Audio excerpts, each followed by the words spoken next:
我都没高考，还早呢。也对，妈就是提一嘴。2日后，再度接到奶奶的电话，妈妈买了一只土鸡，还有几大水果，跟我一起过去。门打开，奶奶就笑得合不拢嘴，阿翔贝贝呀，快进来进来。哎，来就来，怎么还拿这么老多东西？重不重啊？重。死重好吧。我将水果放下，看着手指上深深的印痕，满脸无奈。妈妈已经忙活开了，妈，你这衰叶胶对补一补，这不我瞧着土鸡不错，买了一只给您炖上，回头爸你也吃一点。爷爷奶奶的见状忙笑着点点头，奶奶撸着袖子做事要去厨房帮忙，对我妈推出来了，您伤着呢，得好好休息，坐沙发上看电视就好。爸你也是，妈，你真是江山易改，本性难移呀。不过3年，忘记离婚前怎么被搓磨的了，现在又巴巴地上赶着当厨娘，真是万万没想到。我妈不仅当厨娘，还当了清洁工，吃过饭她就忙活开了，反而爷爷奶奶笑着出门去消食。妈，我拉着她给她讲道理，这是爷爷奶奶的家，他们有钱，家里当了找清洁工就行，你打扫干嘛呀？我妈语重心长，贝贝，我知道你对你爷爷奶奶有怨念，那你奶救了你舅舅啊，这个妈得记着，得报。再说，不过就打扫不卫生，不碍事的。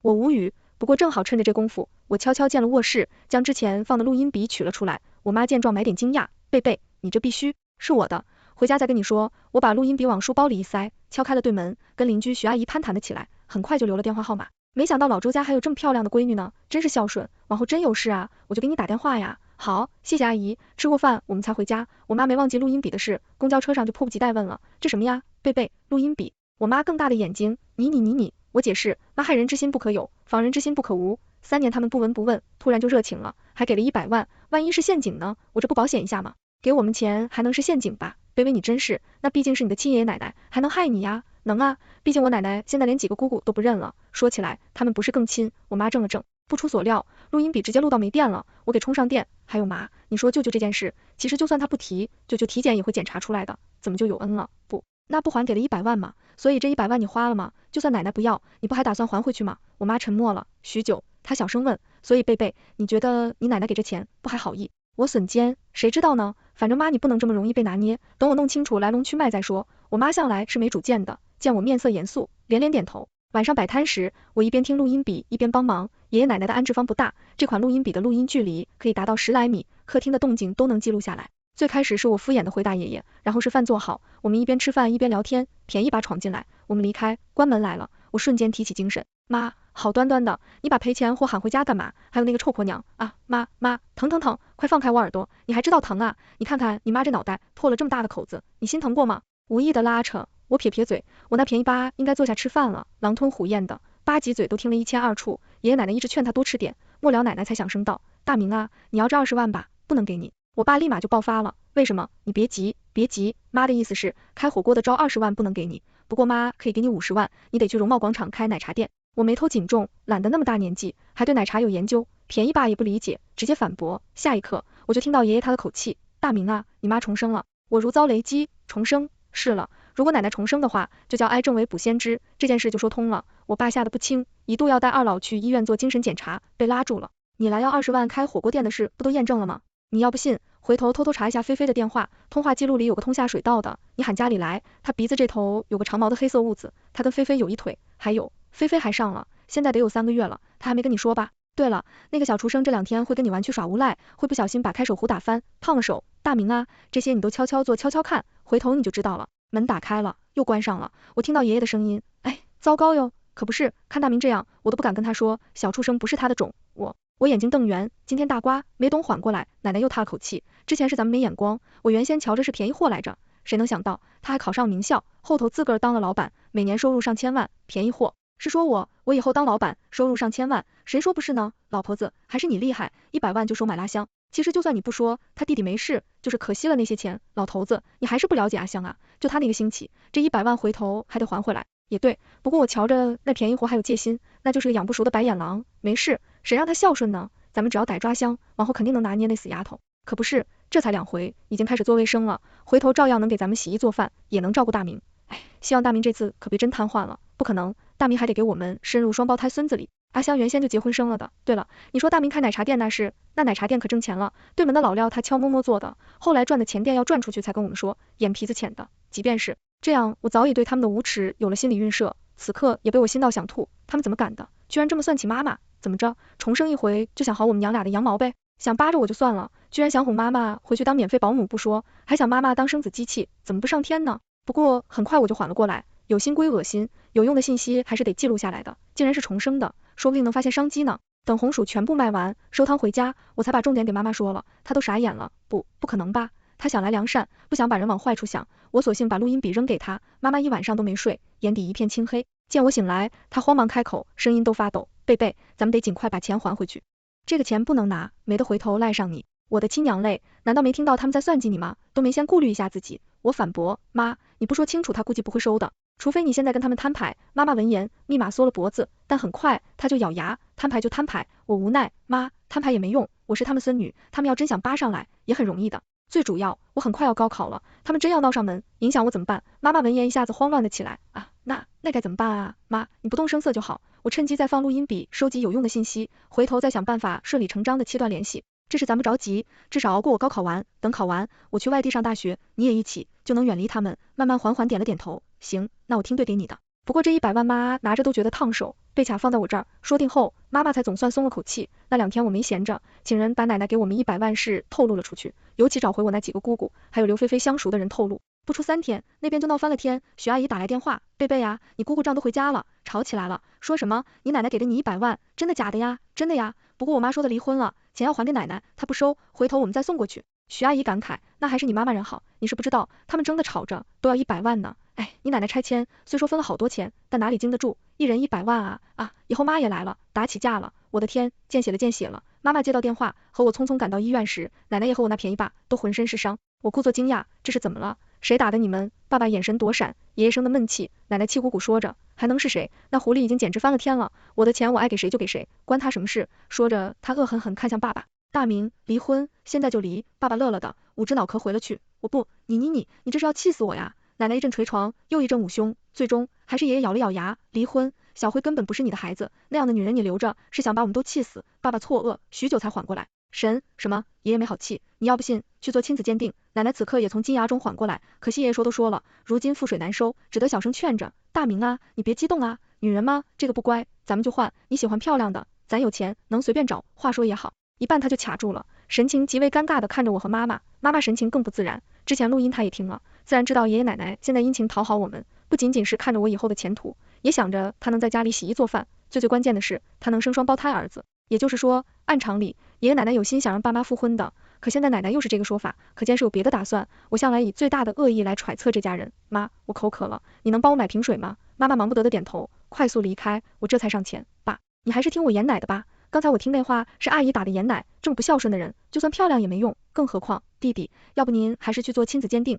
爸爸狠狠瞪了我一眼，我们大人说话哪有你插嘴的份，滚开。我立马委屈看着奶奶，奶奶，你看爸爸。奶奶拉着我的手拍了拍，贝贝不怕呀，奶奶替你打他。他做事拍了爸爸后背2下，这才哄着我道，贝贝呀，奶奶以前错了，把那丧良心的小畜生当成了宝，还亏待你，奶奶以后只对你好，咱家的钱都留给你呀，别生气。妈，钱都是我的。爸爸粗着脖子强调。奶奶瞪他，你只有贝贝一个女儿，你都不就是贝贝的？我心底满是冷笑，这话鬼才信。妈妈再回来时，爸爸已经走了，说是要拉着儿子去做亲子鉴定。盐奶坚壮脸上总算有了笑容，2人并不避讳着我，盘算着离婚后起送的狐狸精，让他把这几年他们花在孙子上钱全赔回来。转头瞧见我，又拉着我道，贝贝呀，回头赔的钱奶奶全给你呀，只要你敢给，我就敢拿。我挤出笑容点了点头，然后顾着殷勤的送他们回家。等出小区，我叮嘱妈妈，妈，这阵子他们要打你电话，你就说要去照顾舅舅，脱不开身，实在不行我过来就行。不行，贝贝，你一个人来我怎么放心？妈，我都是7岁了，再说你现在跟他们处觉得哪儿不自在？妈妈不吱声。妈，回头我过去就背着书包，找个借口做作业，他们也不好说什么，你说是吧？犹豫了半晌，妈妈总算同意。隔几日我再度登门，屋内一片冷寂，仔细一听，亲子监理结果出来了。爸爸胡子拉碴，神情落寞，不住得抽着烟。奶奶劝着，别想了，离婚，难道你还想替别人养孩子？实在不成，妈给你介绍个漂亮的。说着，他像骗戏法一样摸出了一叠照片来。爸爸原本还没精打采的翻看着，翻着翻着眼睛顿时一亮。我看着这一切，默默地吹下眼。贝贝，听说你爸最近又带了个女朋友，许阿姨八卦打电话问我。我点头，奶奶给介绍的，好像很漂亮，可不是漂亮，听说还挺有钱的。可你爸不是没离婚吗？你拿后妈可不是个好对付的。那我就不知道了，因为舅妈有正经工作，不好一直请假，妈妈得去医院帮着照顾舅舅，处理食材的事就落到我身上。不过就算如此，每个3天我都会过去一趟，等他们亲你一番，顺便拿回录音笔。哦，那我再去打听打听。挂的电话，我没忍住笑。妈妈仔细看了我一眼，对，干啥呢？没。缘故1个月后，我接到徐阿姨的电话，爸爸一家子进局子，彼时舅舅出院，我正跟姥姥他们忙着打扫屋子呢。舅妈消息灵通，一边擦窗户一边笑说着，早听说狐狸君柿子大开口，想出300万，没想到为了钱居然带着人上门打砸，他脸怎么那么大？当初他怀着别人的孩子，就敢逼你离婚，现在被揭穿了，居然还这么嚣张跋扈。舅舅没好气，舅舅会欺负老实人呗，因为做了手术和方化疗，舅舅这阵子脸色惨白的厉害，不过精神头一就不错，我们打扫时他能帮忙扫个地，妈妈和我并不担心，因为录音里爷奶都说了，舅舅会没事。不过就算是做样子，我们也得去接人。到警局时，就听到奶奶的大嗓门，放你的狗屁！你结婚后上过1天的班，还是大明上过1天的班？你们都是花了我的钱，还敢上门敲诈？对，警察同志，这狐狸精就是想要敲诈，你都敢出轨，给我家大明戴绿帽了。我家大明交女朋友咋地了？又没住一起，我跟你个穷鬼说吧，这事我可问过律师了，人律师说没住一起就不是重婚，你死了这条心吧，实话跟你说了吧。别说这300万你痴心妄想，这3年你花我多少钱我都记着呢，已经起诉了，过几个月就开庭，你等着掏钱吧，一个死老婆子，你说什么？你再说一遍，咋的？我还怕你呀？有本事揍我呀！看着刘菲菲怒极扑了上去，对着奶奶一阵抓闹，我忙上前劝架，趁机在两人身上下手，抓一下脸，拧一下肉，扯一下头发，看着俩人痛苦扭曲的神色，为真畅爽。可惜这毕竟是在警局，他们的互殴很快被警察数数分开，吵什么吵？知道这是什么地方吗？再继续每个人关的10来天。奶奶缩缩脖子，不敢闹了。刘菲菲却依旧瞪了一双红眼，视线落在我和妈妈身上时，她更是恨得牙痒痒。妈妈挡在我身前，严奶毕竟是受害者，很快就可以走了。刘菲菲跟她喊的人却被留了下来。回去的路上，便宜把周大明一阵唏嘘，没想到这臭樊阳这么凶，早知道当初就不招惹他了，懒得轻哼，你知道就好，当初真是眼瞎。你再瞧瞧阿香，人贤惠又能干。便宜拔没反驳，只对我们讪笑了2下。妈妈帮着收拾他们残破的家，顺道照惯例给煮了一大桌子菜。我拉着爷爷奶奶解释，舅妈得上班，工作日没法照顾舅舅，老了不识字，说是在医院照顾舅舅，其实连买饭都不知道去哪儿买。妈妈最近一阵子又要摆摊，又要去医院，整个人都瘦了10来斤了。不过就算这样，她摆摊的时候还一直打听哪里有土鸡，还惦记着奶奶你这头伤的伤呢。这话说，奶奶一阵感动，贝贝呀，还是你跟你妈妈好啊，感动就多拿点钱，嘴上说说有什么用？算了，没钱也没事，互动住你们就好。吃过饭，我们照例回了家。不过在录音笔里，我听到了他们的心算计，还真是瞌睡送来的枕痛。大明啊，妈最近去打听了一下，这个许家有2个工厂3栋别墅，听说外地还有很多套房呢，这身家至少几亿，你得抓紧啊。放心吧妈，他现在对我吃的死死的，还不稳。还有他爸妈呢，最好是让他先还上，他爸妈才会答应他跟你结婚。回头等他爸妈死了，那么多家产就都是传的了。大明啊，拉仔细想了想，你还得跟阿香联系上，她可是能生双胞胎儿子的，她都跟你离婚了，就算还上生下来，你找借口不复婚就行，到时候代表男人不住，咱用孩子也能拴住他。可妈，那臭姑娘又老又丑，什么丑？阿祥只是没打扮，行吧，那我努力。妈妈听到这些录音，气得眼睛通红，他们怎么敢的？妈，他们本来就这种人，咱不为这种人生气啊。回头那老登真要来找你，你还是敷衍就行，一切等我高考完。妈知道，舅舅的化疗效果不错，精神头越发好了。妈妈照例晚上卖烤红薯，因为天气日渐暖和，赚的钱也降了些，但也比打工强。至于便宜爸那边，进展似乎十分顺利，香泡泡许梅成功怀孕了。不过因为她家庭条件好，她爸妈看不上我的便宜爸，想让他们展示点诚意。什么诚意啊？自然是花钱了。抠门的奶奶在给便宜爸花钱上向来大方，3个月内就陆续给了300万出去。当初拆迁分了1000万左右，这钱算是大出血了。不过之前给便宜爸开的奶茶店现在红红火火，严奶并不担心，反而整日乐呵呵的。4月便宜爸和刘菲菲突然顺利离婚，同时起诉刘菲菲的案子撤回，我猜测应该是演来想着早点把许妹娶回家，跟刘菲菲谈判的。一听录音，果然如此。不仅如此，据说许梅怀的也是个金孙，爷爷奶奶都乐呵呵的。接下来的2个月，他们都在紧锣密鼓的张罗之婚礼，我以学业为由几乎没过去。慢慢的，妈妈去了一趟，回来悄悄跟我说，便宜爸的婚礼定在6月底，挺好。正好那时候志愿都填完了，北理一直是我的目标，高考成绩出来后，分数足够，李师爷奶已经跟许梅的父母见过面，参观了他们家的大工厂和大别墅，已经沉浸在遐想以后的富裕生活里，对我没怎么关心。于是我跟妈妈拿到录取通知书后，跟老舅舅吃了顿大餐后，直奔京都，顺便换到之前所有联系方式。京都大局不易，不过谁让我还赚了之前的100万呢？为了不留痕迹，这些钱我分批用 ATM 机取出来，再换银行存进我的卡里。这大半年录音比例提取的有用信息很多，我开始筹备工作室。我妈妈也没闲着，绕着学校周边好久，发现小吃街后，拉着我开始研究鸡蛋饼。只是没等鸡蛋饼小摊出炉，我们就接到老家舅妈打来的电话，姐，你前夫婚礼泡汤了。妈妈惊讶，怎么会，出什么事了？听说他老婆是骗子，父母都是故意演人，别墅是租的，厂子请员工带进去演的。好家伙，现在你前夫他们都报警了，听说他们很能挣钱的奶茶店都转给那女的，那女的转头就卖了，现在人都找不到。妈妈听了一阵失神，许久，这才眨眨眼啊，那钱追得回来不？谁知道呢，最好是追不回来，他们一家子穷困了倒，这就是报应。舅妈显然心情不错，转头就跟妈妈聊起了舅舅来，妈带着去乡下住，又胖了，不过气色挺好，姐你在那边怎么样？听说妈妈在研究鸡蛋饼，舅妈连声夸赞，姐一手一手。以后出摊，估计得排队哦，指定能赚大钱。一听说能赚大钱，妈妈立马把刚才的忧虑抛在脑后，乐呵呵的诉说如何煎蛋，中间加什么好吃。我笑着离开，摸出手机看了眼，那个许梅，我之前见过，在前的调查刘菲菲身边密友时就有她，所以当初我故意放出风声说奶奶一出手就给我们100万的消息，她应该是听到过的，就是不知道奶奶给便宜爸推荐对象这件事是她自己的手笔还是刘菲菲帮忙的。那时候我看到熟悉的照片，发现便宜爸眼睛瞬间亮起，即便内心觉得有猫腻，却不想挑破，总归不关我的事。其实内心其实还有点感激许梅，毕竟是她拖住了便宜爸，不然就我奶奶那家时，估计便宜爸还得骚扰妈妈好多回。只是后来事情发展远远超出了我所料，在听说许明家里有好几亿身家时，我就肯定这是个骗局了。后来他们花了300万想表示诚心，我内心毫无不动，反正又不是我的钱，酝酿了这么久，果然骗子的锤子还是在结婚前夕落下。舅妈孜孜不倦的给我们汇报动态，报案了，许梅跑了找不到，钱都转移了，奶奶去奶茶店闹，被抓警局了，爷爷奶奶找不到我们，来打听我报了哪个大学，被舅妈轰出去了，他们接到催债信息，才知道房子被抵押了，不止便宜爸住的那一套，爷爷奶奶的那套也被抵押了，据说是便宜爸为了进一步套牢许梅，展现财力，抵押出去借钱买了个空壳公司。不出预料，便宜爸被爷奶的爆炸精灵医院，不够，都活蹦乱跳着呢，我悄悄拱了一把火。听说许梅是刘菲菲闺蜜，爷爷奶奶的便宜吧，立马怀疑这都是刘菲菲为了骗他们的钱设下的局，瞬间怒火上涌，冲去刘菲菲老家。可惜在乡下，刘菲菲村里人强势，刘菲菲见状还出言嘲讽了便宜爸2句，便宜爸一上头，想了村里人拿着的掉头对着刘菲菲的脑壳就跑了下去。工作室初见成效时，快开学了，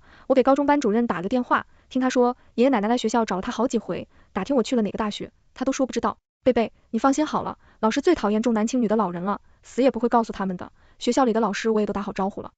谢谢老师。军训时，舅妈带来了最新消息，便宜吧，因为故意杀人被抓了，爷爷奶奶到处奔波，手里的那点钱花得如流水，听说还被几个姑姑打着捞人的名目骗走了几十万。彼时我晒得黢黑，工作室却开得如火如荼，妈妈的小摊也扔起来了，生意不错。我相信我们在这个陌生的城市一定能扎根下来。至于便宜吧，感觉在牢里没个10年半载的出不来，我的感觉还是过于乐观啊。我那便宜吧从小娇生惯养的，根本吃不来苦头，还蛮横无理，在里头没撑过2年，就因为突然疾病去了。舅妈说我爷爷奶奶夜间白了桶，奶奶直接疯了，嘴里成天让人不对，大明不会死的，怎么会这样，不应该瘫痪的吗？爷爷求出姑姑们来照顾，都被拒绝了，他去找了舅妈，想联系我们拿回之前，给了100万，被舅妈一阵破口大骂，放屁，哪有什么100万，就你们老周家这德行，舍得把钱扔给我外甥女，你们不都说他是便宜货吗？大家来评评理呀，这老头的讹人了呀。爷爷到底要几分颜面，被气走了，之后再没上门。大3的时候奶奶走了，因为很久没人照顾，饿死的，临死前手里还抓着粪便往嘴里送，